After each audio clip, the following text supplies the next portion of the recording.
நம்ம இன்னைக்கு இந்த வீடியோவில் எதை பற்றி பார்க்க போகிறோம் அப்படின்னா CMA intermediate group 2 paper 9 operation management and strategic management last day revision study plan, அதாவது ஒன் டே ஸ்டடி பிளான் அப்படிங்கிறத இந்த வீடியோவில் நம்ம பார்க்க போகிறோம். ஃபர்ஸ்ட் ஆஃப் ஆல் வந்து பார்த்துக்கிட்டிங்கன்னா இது ஒரு எக்ஸாம்ஷன் சப்ஜெக்ட்ஸ், மறந்துடாதீங்க. இப்போ நீங்கள் குரூப் 2 எக்ஸாம்ஸ் எழுத போகிறீங்கன்னா கண்டிப்பாக வந்து ஃபஸ்ட்டு வந்து ஆப்ரேஷன் மேனேஜ்மெண்ட்டுக்கும் கார்ப்பரேட் அக்கௌண்ட்ஸ்க்கும் வந்து பார்த்தீங்கன்னா நீங்கள் நல்லாவே இம்பார்ட்டன்ஸ் கொடுக்கணும். ஸோ அதனால தான் நான் ஃபஸ்ட்டு வந்து நீங்கள் ஆப்ரேஷன் மேனேஜ்மெண்ட் அப்படிங்கிறத வந்து நான் இப்போ சொல்கிறேன். எக்ஸாம்ஷன் சப்ஜெக்ட்ஸ் நான் சொல்கிற மாதிரி ஆர்டர் கரெக்டாக ஃபாலோ பண்ணுங்கள். ஆப்ரேஷன் மேனேஜ்மெண்ட்டோட எக்ஸாம் என்றைக்கு நமக்கு அப்படின்னு சொல்லி பார்த்தீங்கன்னா, நீங்கள் குரூப் 2 மட்டும் எழுத போகிறீங்கன்னா அதுதான் உங்களுக்கு ஃபஸ்ட் எக்ஸாம், June 12 கரெக்டாக. இது நீங்கள் போத் குரூப் எழுத போகிறீங்க அப்படின்னா உங்களுக்கு அது செகண்ட் எக்ஸாம். ஓகே, இப்போது சிங்கிள் குரூப் எழுதுகிறவங்களுக்கு ப்ராப்ளம் இல்லை. ஃபஸ்ட் எக்ஸாம் தாராளமாக வந்து பார்த்துக்கிட்டிங்கன்னா, இப்போ June 12 எக்ஸாம்னா June 9, June 10, June 11 நல்லா தாராளமாக படிக்கலாம். ஓகே, கரெக்டு தானே. 3 days நீங்கள் நல்லா ப்ரிப்பரேஷன் வந்து நீங்கள் பண்ணலாம், ஆர் 2 days பண்ணலாம். Choices use. இல்லை ப்ரோ நான் வந்து போத் குரூப் எழுதுகிறேன் அப்படின்னா உங்களுக்கு டைம் கரெக்டாக இருக்குமா? இப்போவே கொஞ்சம் இன்னையிலேருந்தே நீங்கள் கொஞ்சம் அங்கங்கே ஏதாவது பெண்டிங் வச்சுருந்தீங்கன்னா ஃபஸ்ட்டு அந்த பெண்டிங் ஒர்க்கெல்லாம் முடிச்சிருங்க. ஃபார் போத் குரூப் எழுதுறவங்களுக்கு நான் சொல்கிறேன். ஓகேங்களா?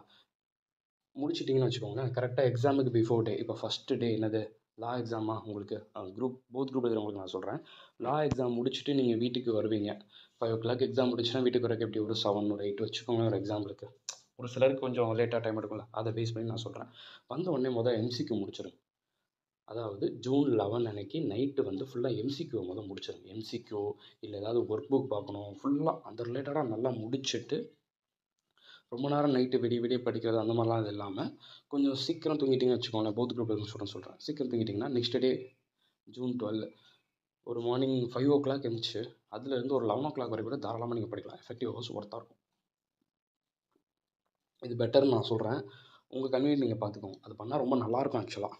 அதுக்கு தான் சரிங்களா. உங்களுக்கு அது ரொம்ப கம்ஃபர்டபுளான ஒரு டைமிங் இருக்கும். ஓகே, ஸோ அந்த மாதிரி ஒரு பிளான் பண்ணிக்கோங்க. சிங்கிள் குரூப் எழுதுறவங்களுக்கு பிரச்சனையே இல்லை. சிங்கிள் குரூப் எழுதுறவங்களுக்கு ப்ராப்ளமே இருக்காது. சரிங்களா. ஒன் டே ஃபுல்லாக கேப் இருக்கும். போத் குரூப் எழுதுறவங்களுக்கு தான் வந்து பார்த்தீங்கன்னா இந்த மாதிரி 5 hours 6 hours அப்படிங்கிறது இருக்கும். அதுக்கேற்ற மாதிரி நம்ம பிளான் பண்ணிக்கணும். அவ்வளோதான். எங்கேருந்து ஆரம்பிக்கிறது தான் ஒரு பெரிய பிரச்சனை அப்படின்னு நீங்கள் சொல்கிறீங்களா. நான் ஒன்றே ஒன்று சொல்கிறேன். ஆப்ரேஷன் மேனேஜ்மெண்ட்டை பொறுத்த மட்டும் நிறைய பேர் வந்து திங்க் பண்ணுறது வந்து என்னென்னா, புக்கு ஃபுல்லாக நல்லா பார்த்துட்டு கொஷின் பேப்பர் டஃப்பாக இருக்குமோ, கான்செப்ட் கஷ்டமாக இருக்குமோ, அப்படி இப்படின்னே சொல்லிட்டு மட்டும்தான் நீங்கள் நினச்சிட்டே இருக்கீங்க. நான் சொல்கிறேன் அப்படிலாம் இது வந்து எதுவுமே கிடையாது. சரிங்களா. என்னென்னா, இப்போ உங்களுக்கு மாடியூல் நம்பர் இப்போது எப்படி சொல்கிறது, இதில் தியரி இருக்குது, சம்மும் இருக்குது, ப்ராப்ளம் இருக்குது இல்லையா. இப்போ ப்ராப்ளமேட்டிக் பொறுத்த மட்டும் எந்தெந்த சாப்டர்ஸ்லேருந்து இருக்கும் அப்படிங்கிறத நான் கிளியராக சொல்லிடுறேன். ஸோ அதுக்கேற்ற மாதிரி நீங்கள் நல்லா பிளான் பண்ணிக்கோங்க. இன்னொன்று என்ன அப்படின்னா, ஒரு 5 கொஷின் பேப்பர் சரிங்களா. December 2018, December 2019, June 2019, June 2024, December 2024 இந்த 5 அட்டெம்ப்ட் கொஷின் பேப்பர் முடிஞ்ச அளவுக்கு வந்து நீங்கள் இப்போவே கூட அப்பப்போ கொஞ்சம் டைமிங் எடுத்து பார்த்துக்கோங்க. ஒரு கொஸ்டின் பேப்பருக்கு நார்மலாக 1.5 ஹவர்ஸ்லேருந்து 2 hours எடுக்குன்னு வச்சுக்கோங்களேன். அதுக்கேற்ற மாதிரி பிளான் பண்ணிடுங்க. அவ்வளோதான். ஏன்னா என்ன சொல்கிறது, லாஸ்ட் மந்த்தில் நமக்கு டைம் இல்லைனாலும் அட்லீஸ்ட் இதை பார்த்துட்டு போகணும்ல. ஏன்னா பார்த்துட்டு போகிறது ரொம்ப நல்லது. எதுக்காக நம்ம சொல்கிறோன்னா, இப்போ நீங்கள் கொஸ்டின் பேப்பர் ஒர்க் அவுட் பண்ணி பாருங்கள். நான் சொல்ல அதை எப்படி ப்ரெசென்ட் பண்ணிக்காங்க, கரெக்டாக படிக்காங்களா அப்படிங்க எந்த மாதிரி இருக்குது அப்படிங்கிறத பார்க்கணும் தான் நான் சொல்லுவேன். இப்போ நீங்கள் வந்து பாஸ்ட் இயர் கொஸ்டின் பேப்பருக்கும் நம்மளோட புக்குக்குமே ரொம்ப டிஃப்ரெண்ட் தெரியும். புக்கில் வந்து அட்வான்ஸ் லெவல் கொடுத்த மாதிரி இருக்கும், கொஸ்டின் பேப்பரில் ஈஸியாக இருக்கும். நிறைய பேர் புக்கோட அட்வான்ஸ் லெவலில் வச்சு ஓஎம்எஸ்எம் டஃப்னு நீங்கள் நினச்சிட்டு இருக்கீங்க. கொஸ்டின் பேப்பர் சைட் போய் பாருங்கள். அப்போ தான் சார் இவ்வளோ தானா, எதுக்கு இவ்வளோ சிரமம் பண்ணோம் அப்படிங்கிற மாதிரி உங்களுக்கு தோணும். அதனால தான் நம்ம சொல்கிறது, நல்லா அதுக்கேற்ற மாதிரி பக்காவாக பிளான் பண்ணிக்கோங்க. சூப்பராக பண்ணலாம். ஓகேங்களா. கொஷின் பேப்பரை பார்த்தா தான் ஒரு கிளாரிட்டி கிடைக்கும். சார் இவ்வளோ தானே எக்ஸாம், இதுக்காக நம்ம இவ்வளோ கஷ்டப்பட்டோம் அப்படிங்கிற மாதிரி உங்களுக்கு தோணும். சரிங்களா. சரி, இப்போது மாடியூல் நம்பர் 1 வந்து ஒரு தியரிட்டிக்கல் டாபிக்ஸ். கம்பல்சரி அதை தியரின்னு வச்சுக்கோங்க. அவ்வளோதான். மாடியூல் நம்பர் 1 ஃபுல்லாக தியரி. அதே மாதிரி மாடியூல் நம்பர் 3 ஃபுல்லாக தியரி. சரிங்களா. அதே மாதிரி மாடியூல் நம்பர் 4 எடுத்துக்கிட்டிங்கன்னா 4.1, 4.2, 4.3, 4.9, 4.10 இது தியரி. மாடியூல் நம்பர் 4ல் இப்போ நான் எதெல்லாம் தியரி நான் சொன்னேனோ அது வந்து மேபி எக்ஸாமில் வரலாம், வராமலும் போகலாம் அந்த தியரிட்டிக்கல். சரிங்களா. ஆனால் மாடியூல் நம்பர் 3 தியரிட்டிக்கல் ரொம்ப ரொம்ப இம்பார்ட்டன்ட். மாடியூல் நம்பர் 1 தியரிட்டிக்கல் ரொம்ப ரொம்ப இம்பார்ட்டன்ட். ஏன்னா இதெல்லாம் கம்பல்சரி கொஷின் பேப்பரில் இருக்கும். சரிங்களா. சரி, மாடியூல் நம்பர் 2ல் நான் தியரிட்டிக்கலுக்கு எது இம்பார்ட்டன்ஸ் கொடுக்கணும் அப்படின்னா, கான்செப்ட் ஓரியன்டாக பாருங்கள். ரொம்ப டெப்த்தாக மாடியூல் நம்பர் 1க்கு 3க்கு கொடுக்குற அளவுக்கு அவ்வளோ பெரிய லெவலுக்கு தியரிட்டிக்கல் போக வேண்டிய அவசியம் இருக்காது. அதையும் நான் முன்னாடியே சொல்லிடுறேன். நான் மாடியூல் நம்பர் 2 பொறுத்த மட்டும் மெயினாக சம் கான்செப்ட் தான் கேட்கக்கூடிய சான்சஸ் இருக்குது. சரிங்களா. ஓகே, இப்போ நான் சொன்னது மட்டும்தான் ஆப்ரேஷன் மேனேஜ்மெண்ட்டுக்கு தியரிட்டிக்கல். இப்போ நான் சொன்னது சரிங்களா? சரி. இதெல்லாம் கம்பல்சரி அப்படிங்கிற லெவலில் நான் சொல்லிட்டேன். இப்போ மாடியூல் நம்பர் 1 ஃபுல்லாக முதல் தியரிட்டிக்கல் முடிச்சிருங்க. முடிச்சுட்டு மாடியூல் நம்பர் 2ல என்னெல்லாம் இருக்குது, அந்த ட்ரெண்டு சேல்ஸ் அனலைசிஸ் இருக்கு இல்லையா, டைரக்ட் மெத்தட், இன்டைரக்ட் மெத்தட், அப்புறம் பாட்டில் நெக் சென்டர் இருக்கு இல்லையா, அந்த கான்செப்ட், அப்புறம் மெட்டீரியல் ரெக்யர்மெண்ட் பிளானிங்கு. ஓகே, அந்த இந்த கான்செப்ட் வரும் இல்லையா, மெட்டீரியல் ரெக்யர்மெண்ட், இன்வென்ட்ரி கான்செப்ட், அதெல்லாம் வந்து இருக்கும். ஸோ அதெல்லாம் கொஞ்சம் நல்லா இம்பார்ட்டன்ஸ் கொடுத்து பார்த்துக்கோங்க.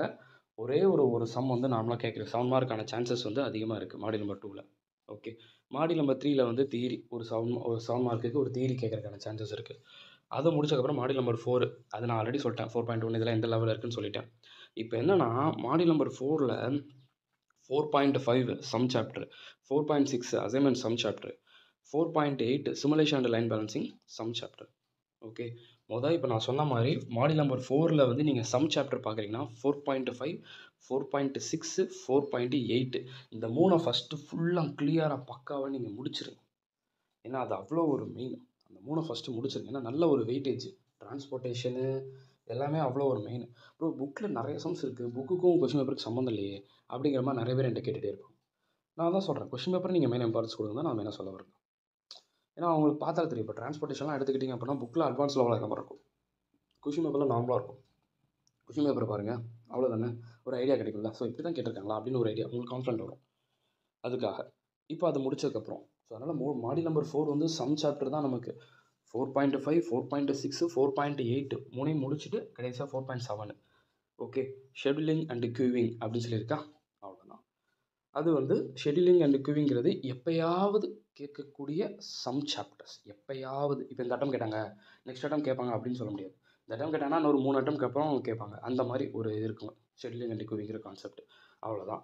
ஸோ அதனால் மாடியூல் நம்பர் 4ல் எக்காரணத்தை கொண்டு 4.5, 4.6, 4.8 நீங்கள் விட்டுட்டு போகக்கூடாது. சரிங்களா? Module number 5. மாடியூல் நம்பர் 5 வந்து பார்த்துக்கிட்டிங்கன்னா அதுலேருந்து சம்ஸ் வர்றதுக்கான சான்சஸ் வந்து இருக்குது. சம்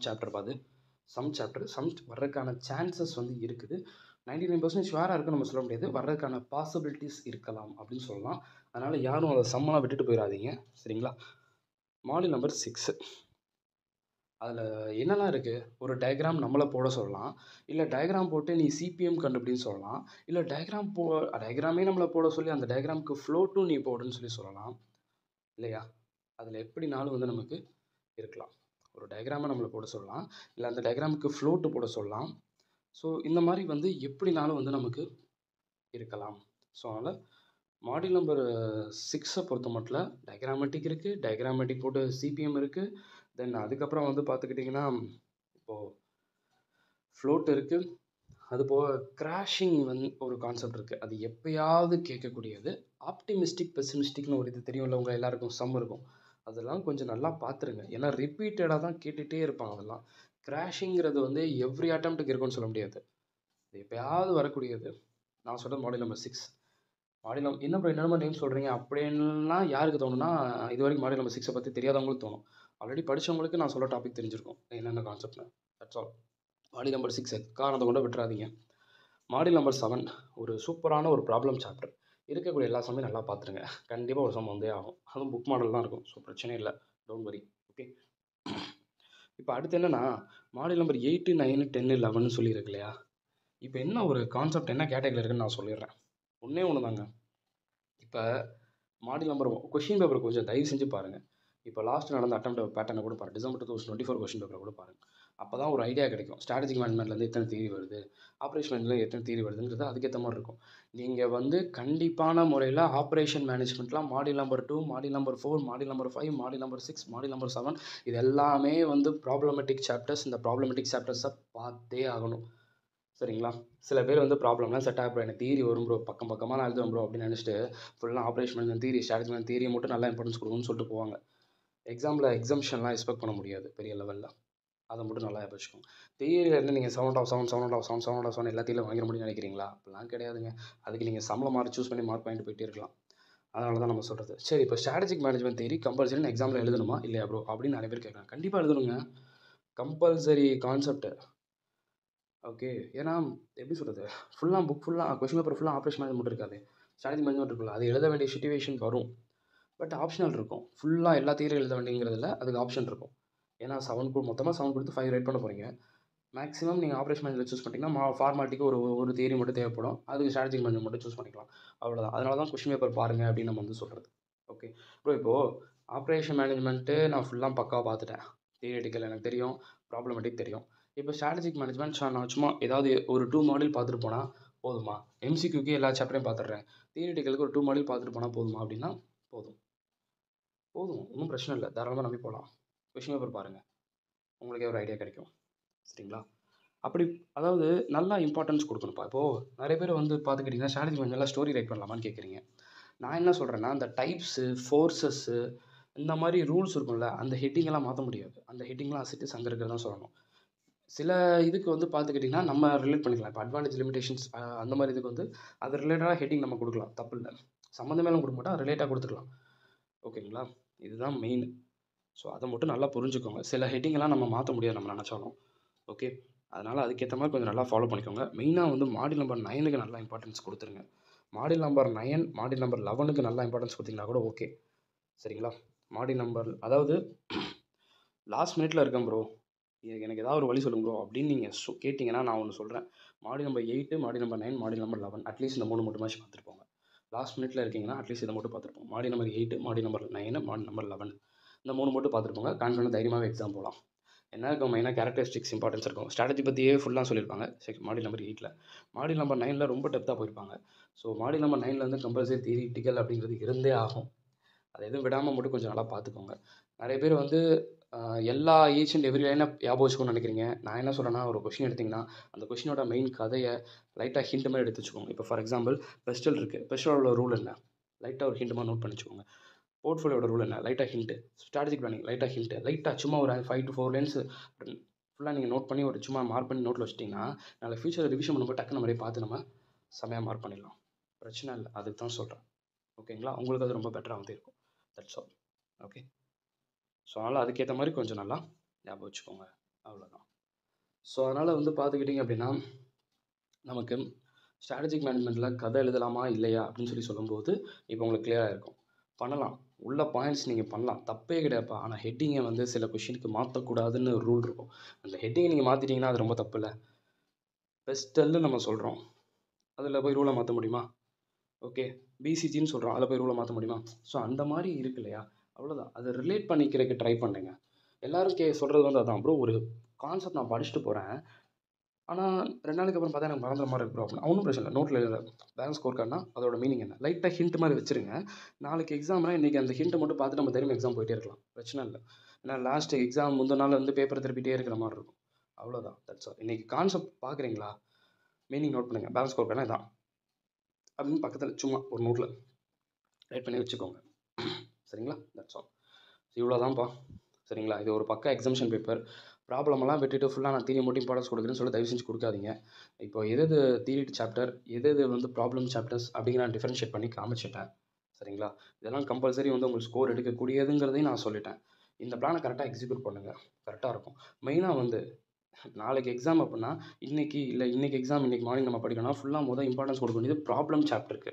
எக்காரணத்தை கொண்டு தியரிக்கு போகிறேன்னு சொல்லிட்டு நீங்கள் அந்த மாதிரி ஸ்ட்ராட்டஜி மைண்ட் எடுத்து வச்சிடாதீங்க. ப்ராப்ளமை எவ்வளோக்குள்ள பார்க்கணுமோ அவ்வளோக்குள்ள பார்த்துருங்க. எம்சிக்யூ ஃபுல்லாக முடிச்சுட்டு ப்ராப்ளம் எவ்வளோக்குள்ள பார்க்கணுமோ அவ்வளோக்குள்ள பார்த்துருங்க, அவ்வளோதான். That's all. Okay, wish all the very best. இந்த மாதிரி ஸ்மார்ட்டாக நீங்கள் கரெக்டாக பிளான் பண்ணிங்கன்னா சூப்பராக எக்ஸம்ஷன் மார்க் எடுக்கும். ஓகே, பார்க்கலாம்.